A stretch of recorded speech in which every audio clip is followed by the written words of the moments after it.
My dad got sick very suddenly. He hadn't been feeling well. And then we started going through testing, which revealed that he had cancer, and it was rare, so he just kept declining. His eating was decreasing. He couldn't go home and be by himself anymore. So between me and my sisters, we were kind of at this crossroads of what do we do? I don't know how we would have made it without Serenity House. I truly don't. We provide end-of-life care, 24-hour care for the resident and their family. Physical comfort in terms of personal care and pain medication, symptom management, but also emotional and spiritual comfort for the resident and their families.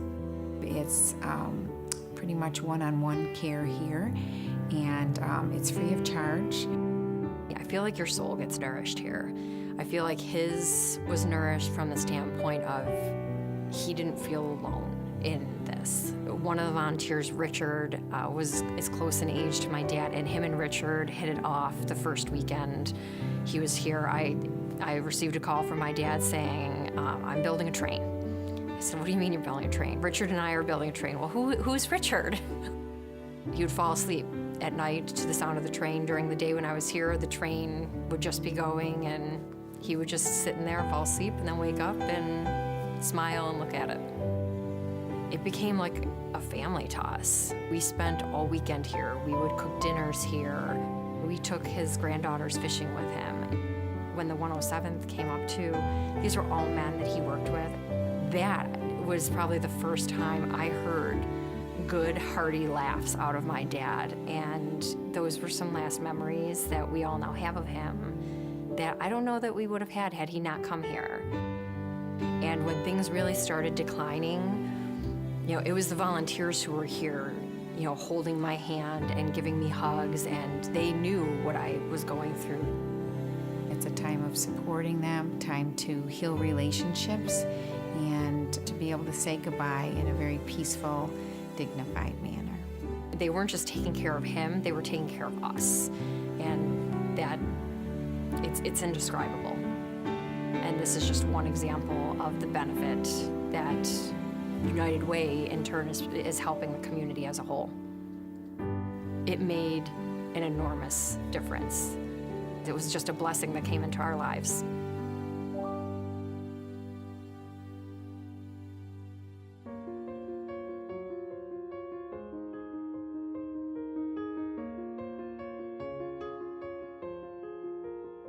Ruby had tried to commit suicide in January. She took I'm not sure how much, a bottle of acetaminophen.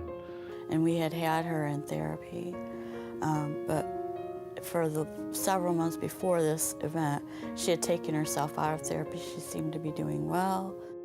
You feel it's your fault. You don't know what to do about it. We were introduced to the Family Support Center through the school counselors at Mid-Lakes. When Mark and Valerie came in with their daughter Ruby, we worked to help them get through a very large crisis that was happening in their family. They were working with a number of different outside services, agencies, appointments, and they were completely overwhelmed. They were terrified of what was going to happen with their daughter. We are a solution-focused counseling program. It means that we're working with families to build on the strengths that they already have to find solutions when they feel like they're stuck. Which was terrific to hear, because when you're going through something like that, to have a team that would talk to you about solution and ways to move forward and not stay stuck in the pain and the fear was really helpful. The Family Support Centers are receiving referrals of students who are in the schools who might be having difficulty with bullying, academic performance, mental health. We make sure that we are making the appropriate referral and connection for that family, not only at the onset of service, but the continuation of service when they've completed the program.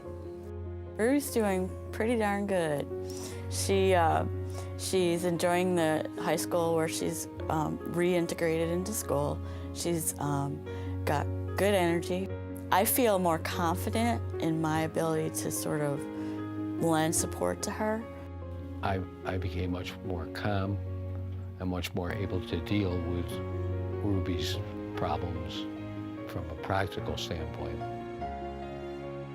Right now, the partnership, through its networked opportunities, we're serving about 22% of the youth under the age of 18 in Ontario County. And without the United Way funding, we would not be able to do what we're doing.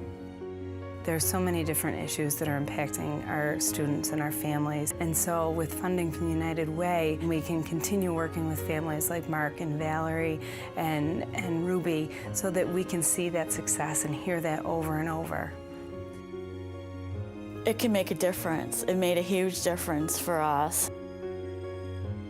I think Ruby might not be here. It was a very close call, and you can't do it alone. So the linkage, the continuity, the support, the love, got us through it.